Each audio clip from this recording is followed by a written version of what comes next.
这个水泵是轨道水泵，4个人来提它，哎，我一个人都能干出来它。从第一个活说起吧，换一个专业的洗衣机水龙头。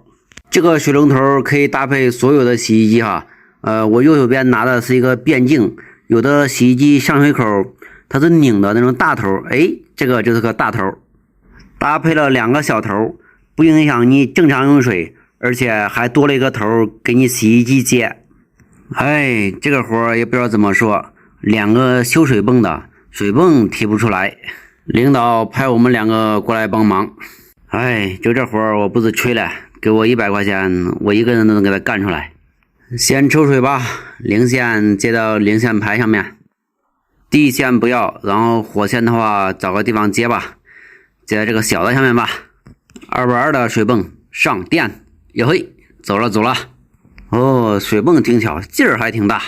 哎，就这水泵还挣钱嘞，拿个导链弄个三脚架，这不就出来了吗？哎呀，费那么大劲儿。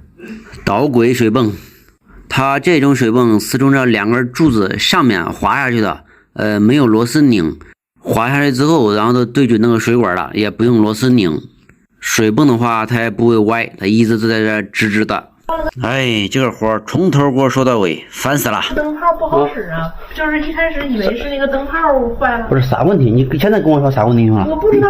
现在是那个。不是你家所有灯都不亮是吧？不是就一个。那个灯，你一会儿去看灯泡没事，应该是开关或者等。不是你不要说这些，你不要跟我说这些。你给我说灯不亮了是吧？对，就这个小灯。这个小灯不亮了，这个灯亮。这个没事。对呀，这个没事啊。这是两个开关。对。之前就是来个人说可能灯泡坏了，然后我们把这个活来了2个师傅，从头跟我说到尾，怎么样？你说人家怎么解决的？哎呀，你一个灯泡不亮嘛，你跟我说那么多干啥？捅一下看看有没有电。哎，这不没有电吗？开关打开后屁股也没有电。哎，把这个还是拆开吧，拨个口子。哟，这里还是没有电，这门线头没有续接啊。开关重新再开一下，230，哟，这不有电了吗？这可以说明一切哈。开关坏了，这里也有电了。哎，就是那个开关的问题，这边线没有问题，也就是说那个开关你开10下，可能有2下电送过来，那个开关有续接的情况，换个开关就行了。哎，我不是吹了哈，家用电对我来说都是小意思。好，下期见。